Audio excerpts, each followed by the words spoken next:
Welcome to cinema reviews. ఇవాళ video వచ్చేసరికి అయితేనేమో రణబీర్ కపూర్ గారిది అండ్ సందీప్ బంగా గారిది యానిమల్ మూవీకి సంబంధించిన ఓటీటీ రివ్యూస్కి వచ్చాయి. ఇక్కడ ఫస్ట్ గమనించాల్సింది ఏంటంటే మూవీ టోటల్గా 18+ అనుకోవచ్చు బై.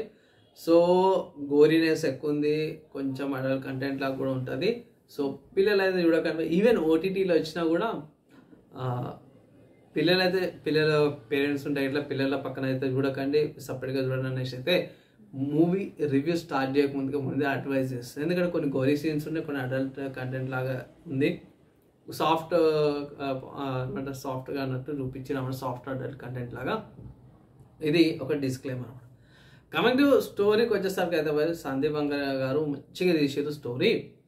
కొన్ని సీన్స్లో నేను కూడా ఒప్పుకుంటా కొంచెం లెంత్ అయిపోయింది. 3 hours 21 or 22 minutes లెంత్ ఎక్కువ ఉంది. కొన్ని ఇక్కడ ట్రిమ్ చేసి 3 hours 10 minutes or 3 hours 5 minutes దాకా తీసుకొచ్చింటే నా ఇంకా సూపర్గా పోయేది మూవీ. అక్కడికి మంచి బాక్స్ ఆఫీస్ కలెక్షన్స్ తీసుకొచ్చింది. ఇక్కడ కమింగ్ టు స్టోరీ చూసుకుంటే మాత్రమే సింపుల్గా ఏం లేదు, తండ్రి కోసం కొడుకు ఎలా పాటు పడతాడనేసి చూపించారన్నమాట.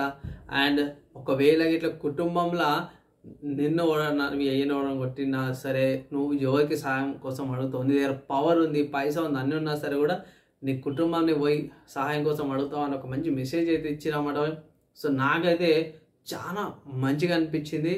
ఈ కాన్సెప్ట్ మీద అయితే బాగా తీసిరన్నమాట. అండ్ కమింగ్ టు స్టోరీ ఏం లేదు, వాళ్ళ ఫాదర్ కోసం ఉంటాడు, ఏమంటారు అమ్మాయి కోసము కుటుంబాన్ని అంతా వదిలేసి వచ్చేస్తాడు. తండ్రిని ఏమంటారు షూట్ చేసేదని చెప్పేసి ఊరికొస్తాడు. ఎవరు చేసారని చెప్పగానే బయటపడుతుంది వాళ్ళ బావాన్ని.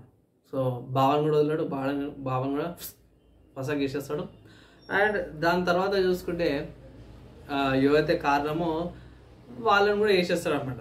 దాని తర్వాత మనకి పుట్ట పెరుగుతుంది, గొడవలు అయితే మళ్ళీ వేరే యాక్షన్ సీక్వెన్సెస్ ఉంటాయి. అన్నీ అయిపోయినాక ఐ థింక్ 2.5 hours మూవీ అయిపోయినాక మనకు లాస్ట్ తెలుస్తుంది ఏంటంటే వీళ్ళ తాత ఎవరైతే ఉన్నారో తాత వాళ్ళ తమ్ముడు కొట్లాడి బయటికి వెళ్ళిపోయి కన్వర్ట్ అయిపోయి ముస్లిం అయిపోయి అక్కడ నుంచి వీళ్ళకి గొడవలు స్టార్ట్. అంటే తాతల కాలం నుంచి ఉన్న గొడవలే, కానీ ఏంటంటే ఇది వాళ్ళు ముస్లిం అయిపోయి అక్కడ నుంచి ఇక్కడ నుంచి రివెంజ్ తీసుకుంటుండ అనేసి ఇది ఏమంటారు వచ్చిందన్నమాట. సో సింపుల్గా చెప్పుకోవాలంటే మామూలుగా మన తెలంగాణలో అయితే పాలలు అంటారు, గొడవలు అవుతుంటే అంటారు కదా, ఆ కాన్సెప్ట్ మీద సందీప్ గారు బాగా చూపించారు.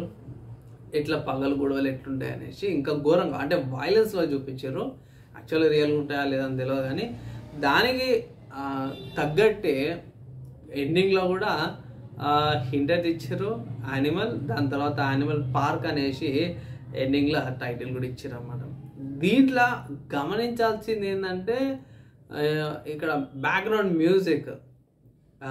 మ్యూజిక్ ఒకటి ఉంటుంది కదా, అది వాళ్ళ బాగా చంపేటప్పుడు ఒక బీజిఎం ఇస్తారు. నేను ఏంద్రా అది అలా బాగా వేసేటప్పుడు అయితే అదొక డిఫరెంట్ వేరేగా అనిపిస్తుంది నాకు.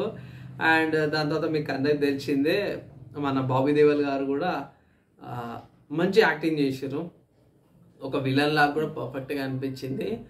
అండ్ అతని సాంగ్ ఉంటుంది కదా, అది బెట్టు కొంచెమే ఉంటుంది కానీ బాగా చూపించారు అన్నమాట. నాకు అది నచ్చింది.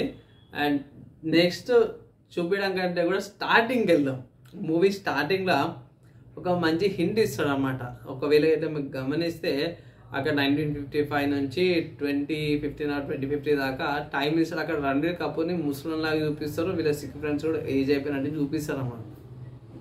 అంటే ఈ గొడవలు ఏవైతే ఉన్నాయో ఇంకా 2-3 generations దాకా పోతాయి అన్నట్టు హింట్ లాగా స్టార్టింగ్లోనే మనకి ఇచ్చారు.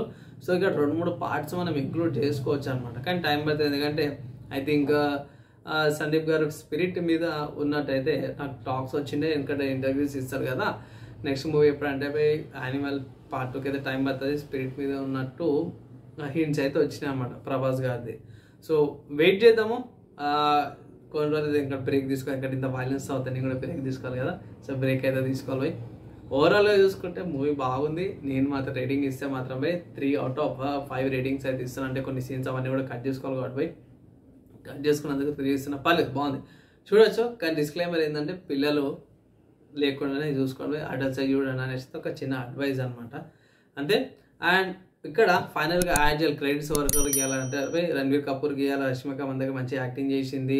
అనిల్ కపూర్ గారు అండ్ బాబీ దేవల్ గారు వీళ్ళందరూ కూడా లీడ్ యాక్టర్స్లో పోయి చాలా మంచిగా చేసారు.